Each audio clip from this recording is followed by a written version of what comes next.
This is Transit Unplugged. I'm Paul Comfort. Great to be with you on the world's leading transit executive podcast, Transit Unplugged News and Views. Ranked just this last week by Chartable as one of the top 200 most listened to podcasts in the world. Thank you so much for those of you across the world, the globe, in over 100 countries now who make Transit Unplugged your choice for news and views from the transit industry. Today is no exception. We've got great news coming to you from Washington, D.C. and from near Toronto, Canada for big funding coming your way for transit systems. Also, for our Newsmaker interview, we interviewed Noormah Noor. She's CEO of Express Rail Link in Malaysia. I had the opportunity to interview her last week, and she talks about their high-speed rail service there, heading into the airport, and some of the great customer service components they have that rail systems across the world could take a listen to. Speaking of rail systems, I just returned from Florida for filming episodes for our Transit Unplugged TV show, which is heard exclusively on YouTube. And I was able to interview Patrick Goddard, who is president of Brightline Trains, America's only high-speed privately held rail service. They're running service from Miami up through West Palm Beach, where I met him at the train station, soon to be headed to Orlando and then Tampa, their plans are. And also, they're planning on service from Los Angeles to Las Vegas. Patrick talks about some of the great things they've got going on in rail service as well. That's coming up on our March 23rd News and Views Transit Unplugged episode. And now into headline news for our industry. On Monday of this week, Vice President Kamala Harris and Secretary of Transportation Pete Buttigieg and others announced big money for public transit in the United States. The White House is dedicating more than $1 billion toward reducing public bus emissions this year, a sum that the administration officials say will help the country meet the president's goal of reducing greenhouse gas emissions by 50% by 2030. The bipartisan infrastructure law carved out $5.5 billion to expand the Department of Transportation's low and no emission transit vehicle program, $1.1 billion of which will be allocated for this year, 2022. The Transportation Department will also direct $2.2 billion in unused American Rescue Plan funding to help 35 transit entities in 18 states keep tens of thousands of employees on the payroll. The Environmental Protection Agency also will award $17 million in grants to fund zero-emission electric school buses. As mentioned, Vice President Kamala Harris announced the programs at the White House, and she said our transportation sector has reached a turning point. We have the technologies to transition to a zero-emission fleet. Our administration, together, all of us, is working to make that possibility a reality. She said we can clean our air and protect the health of our children. We can connect all of our communities with affordable, accessible, and reliable public transportation. So big news then coming out of Washington on that. Give you a little bit more details. In addition to the money made available to purchase the low-no grants, it's coming as the mask requirements and other COVID-19 restrictions are fading in much of the U.S., with the CDC recently coming out and said that over 90% of the country now doesn't really need to wear a mask. We're still waiting to hear from the administration as to whether or not they're going to extend the mask requirement on public transit and public transportation past March 18th. We'll bring you that news when they make that announcement. In addition, some of the transit agencies that can get these funds have until May to apply for the Department of Transportation's grants, which will be awarded by fall. And about 5% of the money must also be used for workforce training to help transit workers prepare for the technological change. That's great news, I think, for the industry. And they're saying about 55% of transit riders nationwide have returned compared to pre-pandemic times. That's according to the most recent APTA, American Public Transportation Association numbers. And the biggest losses, of course, have been in commuter rail systems, serving white-collar suburbanites traveling to downtown workplaces. But President Biden, in his State of the Union speech, encouraged Americans to shed remote work and get back to the office. He said, quote, "It's time for America to get back to work and fill our great downtowns again with people." Some of the cities that are able to get some of this new funding that the administration has made available include New York City's transit system, the nation's largest. They garnered $769 million. San Francisco's Bay Area Rapid Transit got $270 million to bolster service.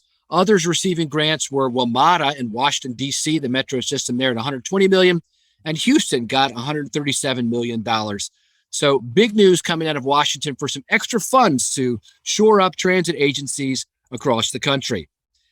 Up in Mississauga, Ontario, near where Trapeze headquarters is, actually, near Toronto, they're going to be able to advance a series of transit advancements with joint funding provided by the governments of Canada, the federal government, and Ontario, as well as local funding from the city of Mississauga. And they'll be getting more than $677 million in Canadian funding from the government of Canada through the Investing in Canada Infrastructure Program, more than $225 million from Ontario, and $180 million from the city of Mississauga. Prime Minister Trudeau said, "These investments will make Mississauga an even better place to live and work by helping Canadians get where they need to be in cleaner, faster, and more affordable ways." He said improving public transit across the country makes our communities healthier, fights climate change while creating good middle-class jobs. The joint funding will help support $12.5 million in transit priority measures for express corridors. And these investments will be applied toward Q-jump lanes at 25 intersections on Derry, Eglinton, and Dixie roads. With upgrades to existing bus corridors, the city says it will see a reduction in congestion, passenger wait times and delays, and improvement in the overall experience of transit users. Around $305 million will be applied toward the construction of a new bus rapid transit corridor along Dundas Lane. The Dundas BRT is one of 6 priority projects the city identified last fall to focus funding. The project plans to extend the BRT along Dundas Lane for 48 kilometers, nearly 30 miles, to create fast, frequent, and reliable transit between Greater Toronto and the Hamilton region. The third project to benefit from the joint funding is the city's bus replacement program, which will see almost 360 million Canadian dollars invested to purchase 358 second-generation hybrid buses to replace existing vehicles in Mississauga's MyWay fleet. The planned bus replacement includes 314 40-foot low-floor transit buses and 44 60-foot low-floor buses. Mississauga Mayor Bonnie Crombie said, "This is a big day for Mississauga, and I want to sincerely thank the Government of Canada and Ontario for investing in Mississauga, our residents, and our future." Congratulations for big funding coming there. Now stay tuned for our Newsmaker interview with Miss Noormah Noor. Great to be with you on another edition of the world's leading transit executive podcast, Transit Unplugged News and Views. We're excited to have with us today as our guest, Noormah Noor, who is CEO of Express Rail Link. She's won many awards and international accolades. And Noormah, thank you for being with us on the show today. Good morning, Paul. Thank you so much for inviting me. It's an honor to be here with you today. Noormah, tell us where you're from and what you do. I'm based in Kuala Lumpur. Basically, we run the airport link from KL City Centre to the airport, vice versa. And this is located in Kuala Lumpur and Malaysia. And Malaysia is basically one of the Southeast Asian country. And we are sandwiched between Thailand and Singapore. I think it's easier to probably explain where is Malaysia. Yeah. Yes, a lot of people. That's good you did that. Thank you. And what you do as CEO of Express Rail Link, tell us what the Express Rail Link does. Okay, this project started back in 1996. Yeah, we were incorporated in 1996, and when the government actually decided to move the airport, it was with a capacity of very small. I think only for 25 million. And we need a bigger airport because the city was growing, the country was growing very fast. So they moved the airport to a location which is about 75 kilometers from the city center by road. So it's important to have a dedicated airport link.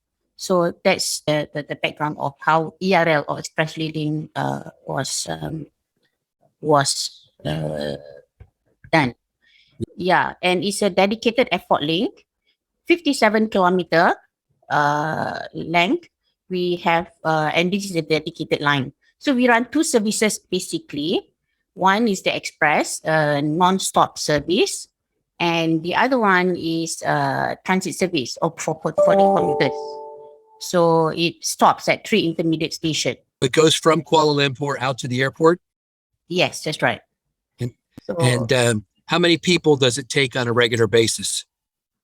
okay, prior to the pandemic, our ridership runs about 25,000 per day. But because of the pandemic, as you know, I mean, the situation has dropped really a lot. Yeah. It's a high speed rail. How fast does it go? The train was designed is the Zeeman train.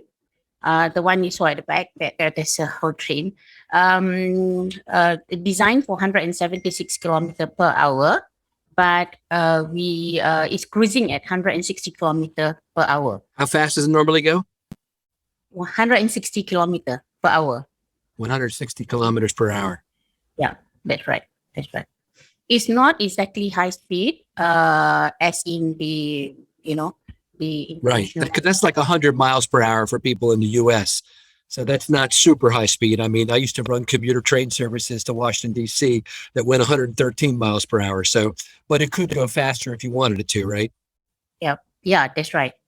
Yeah. Well, I think the track is designed for it is what you call that is a meter standard gauge track, so we can buy train that we can change the train to higher speed if need be. But I think for this kind of service is sufficient because it takes about 28 minutes to the airport. 28 minutes. Sufficient, yeah. And if you had to drive that, how long would that take you if you were in a car? Will take about an hour or in normal situation maybe, but probably with traffic sometimes it can be longer than that. That's what I thought, like an hour and a half, maybe, right? Yeah. Yeah. Takes a lot of time off. That's good. And so you're CEO there. Yeah, on top of that, probably if I can just say, we Sure. also have check-in facility in the city center in KL Central. So that is one of the unique feature of Airport Rail Link. There's not many Airport Rail Link in the world that has this dedicated check-in facility in the city. Yeah, and we have that.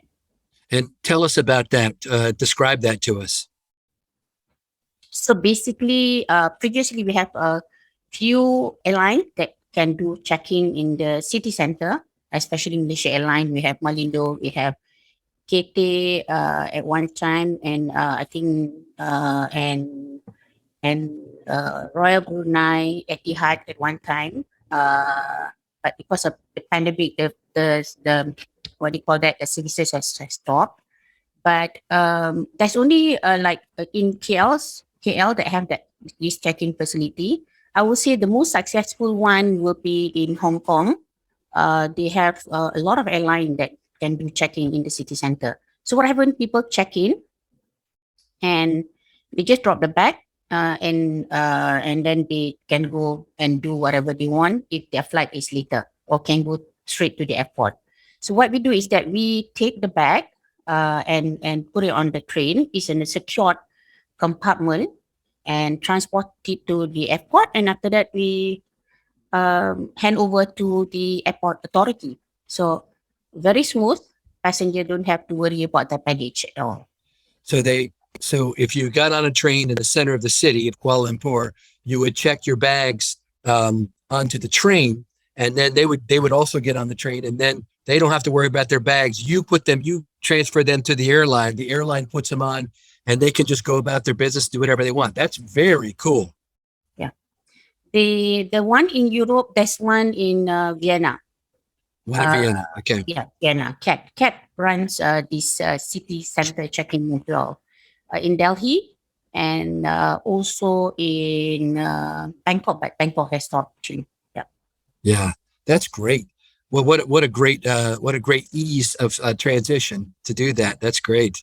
Are there any other kind of unique and interesting features of your line that you want to share? Yeah, we also have the first mile and the last mile is always a problem in any transit system, in any rail system.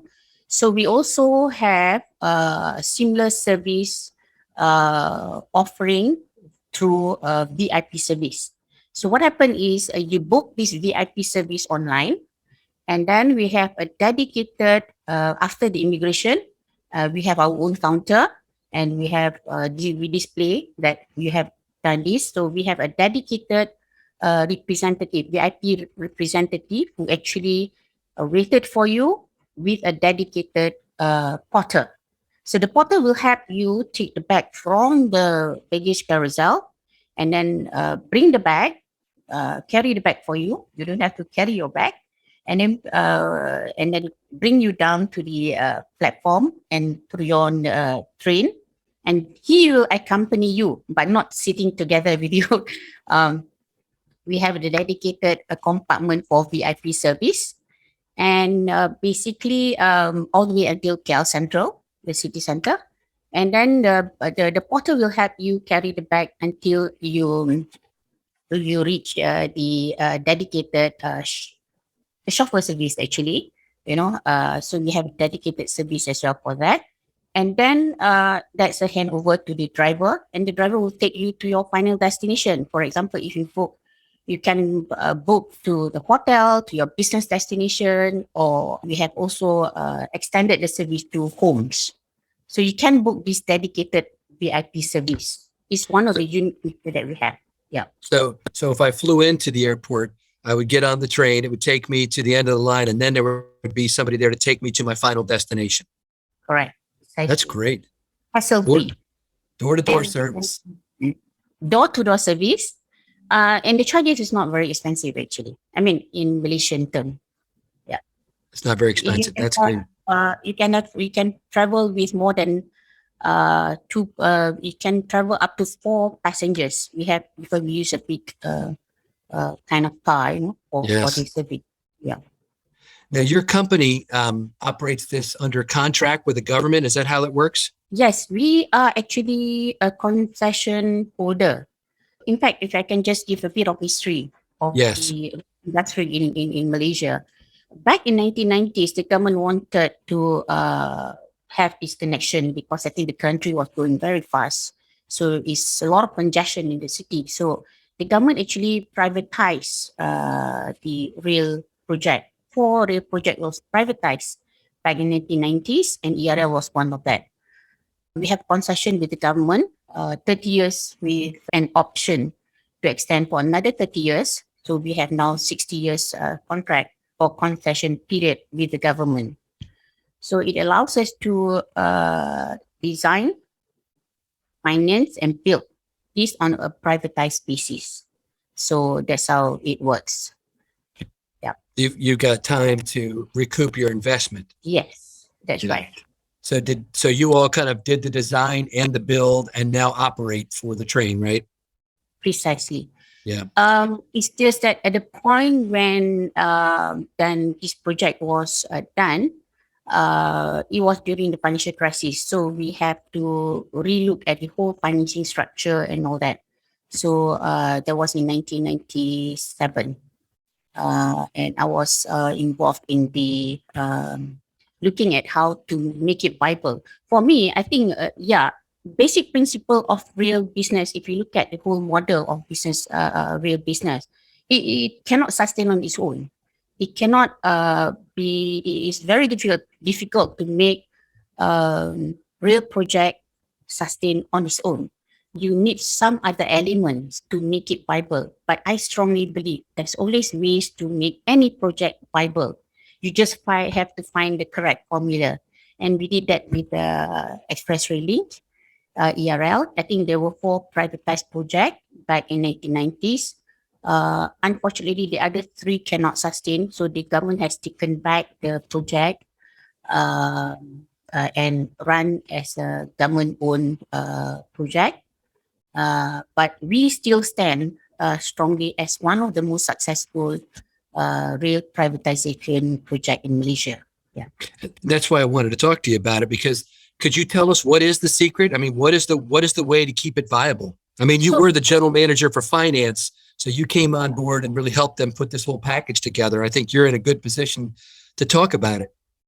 So basically, I think before I joined ERL, I was with Putra LRT. There was one of the LRT that was out of the 4, So I was there for 2 years, put in place the financing for them. And after that, I moved to ERL. And so basically, I think I realized the model for the rail project there does not, it wasn't suitable to make the project sustainable. But I think at that time, the government's intention was just put this project on the, just continue with the project, make sure is done, because it's faster to do it via privatization, and after that, they'll think about how to make it work later. So, whereas for us, from the very beginning, we told the government, in order to make this project viable, it's important to have certain framework. For example, the original framework that was, what do you call that, proposed to the government was that we construct, we finance the project, the infrastructure and everything. At the end, upon completion, I think the infrastructure, we propose to the government to be given back to the government, and we only continue with the operation. Because in order to do all this, you have to do huge financing to come up with this. Yeah. Yeah, it was And it's we don't 2.4 have- billion, right, or something? Correct, at that Yeah. time. And it's cheapest actually, because at 42 million ringgit per kilometer is no way that you can do this now. Right now, all these projects runs in the hundreds of million per kilometer, because of the price increase, because of all this. So basically, so what happened is, for the operating company to stand, to continue to be viable, I think it's important for us to just have enough loan to pay, and also enough revenue to support that. So meaning that, in rail, we are measured by the fare box ratio. The fare box mean the fare revenue over cost, operating cost, has to be at least one. Ours, for ERL, we prior to pandemic, okay, our fare box used to be about as high as about 1.5 to 1.6. Wow. So yeah, but that's excluding loan repayment. Yeah. Okay. So Okay. So it's just the operating costs. correct. But Yes. but it is already meaning that for that kind of real project, you're already meeting at least the operating cost is coming from your own revenue. But of course, we have other source of revenue. If you look at, I would say the most successful project like this is actually, I will say, like Hong Kong. The way Right. Hong Kong is that, their property is the one who actually support all the rail. Yes. So for it, we have some other income as well that help to support. But what is important is also to make sure that your cost is really optimized. You must really optimize your cost.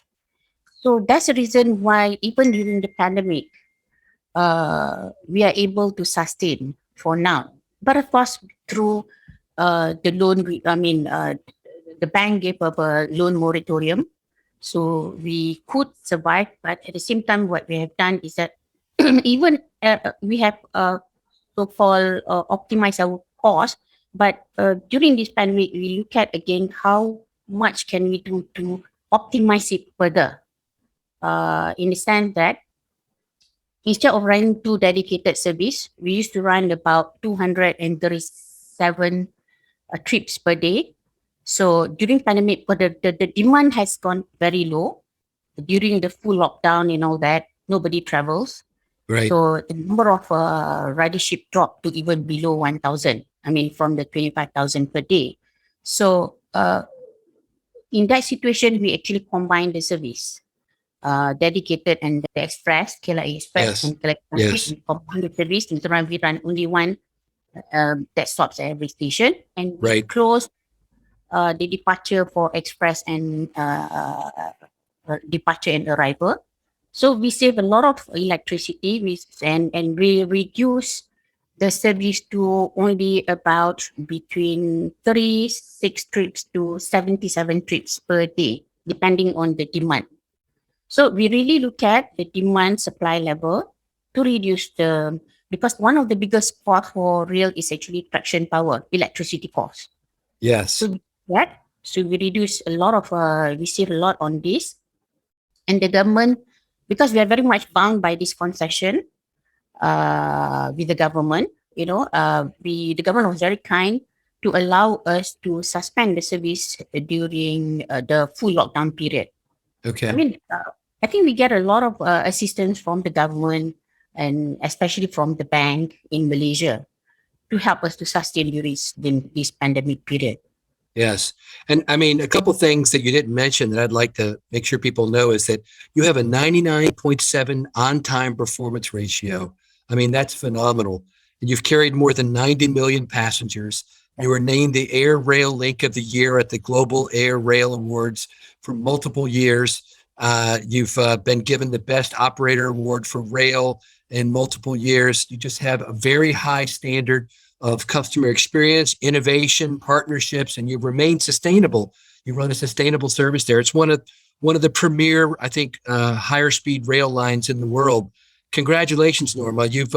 You've done a great job there, making it go, keeping it going when other of the services fell aside, as you mentioned, the other three vendors, and yours has continued. And you run really without any government subsidy, right? I mean, you make it. Your operating costs are made by the fare box, right? And your other revenues. Yes, and there was a structure that was put in place from the very beginning with the government. That's how we make it very viable. There was Yes. some other kind of indirect assistance that we get, but not really a government guarantee or any direct subsidy. Yes. That's So, amazing. yeah, and I think it's because we have a very great. I will say that we have a great team in ERL, and we have great team in EMAS is our operation maintenance company who supports us to do the operation and maintenance of the train. So these two companies are separated. So we have very clear function who make sure the train runs very well. That is the EMAS. I must say that 99.7% excellent performance is actually because we have a great team in our operating company, Yes. maintenance company EMAS. Yeah. So the credit goes to them. Well, congratulations to all of you for the great work you're doing there. And we wish you much success as you continue to innovate and show the rest of the world how it can be done.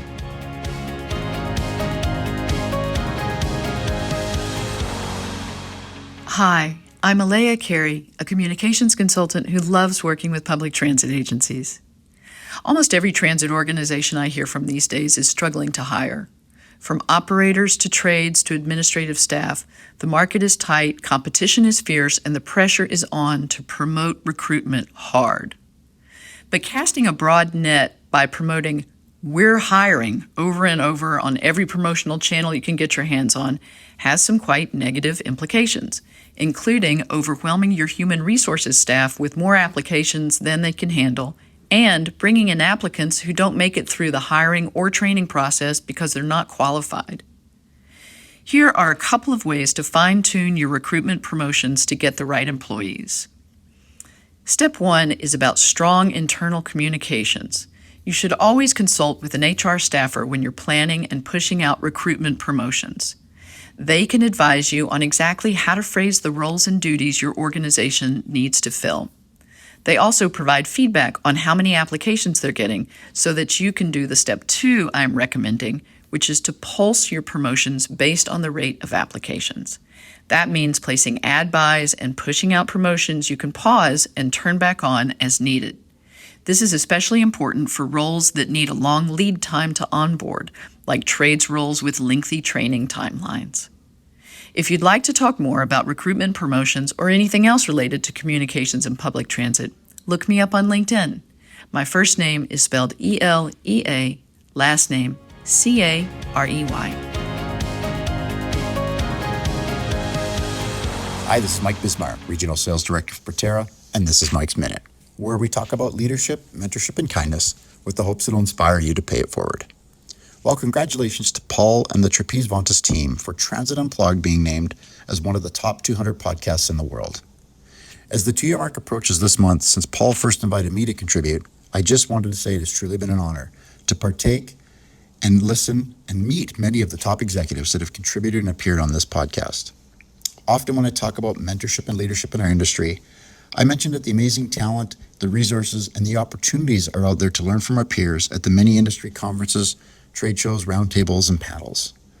Well, I would like to thank Paul for bringing that all here. One does not have to go far to realize the wealth of information, the industry hot topics, and the many leaders that share right here, no doubt the reason for the global recognition. As we come out of the most recent wave of the pandemic, I think about the challenges the pandemic has posed for industry, the remarkable ability for our industry to pivot and adapt, and all those ideas and leaders and their relevant information being shared right here on Transit Unplugged. It has also been a challenging time in many other ways for our essential frontline workers, families, and loved ones, which is why being able to bring a reminder of kindness when I contribute has meant so much. Thanks, Paul, and to all the listeners, thank you for the continued support. As always, thanks for listening and keeping kindness cool. Thanks so much for being with us today on the Transit Unplugged podcast.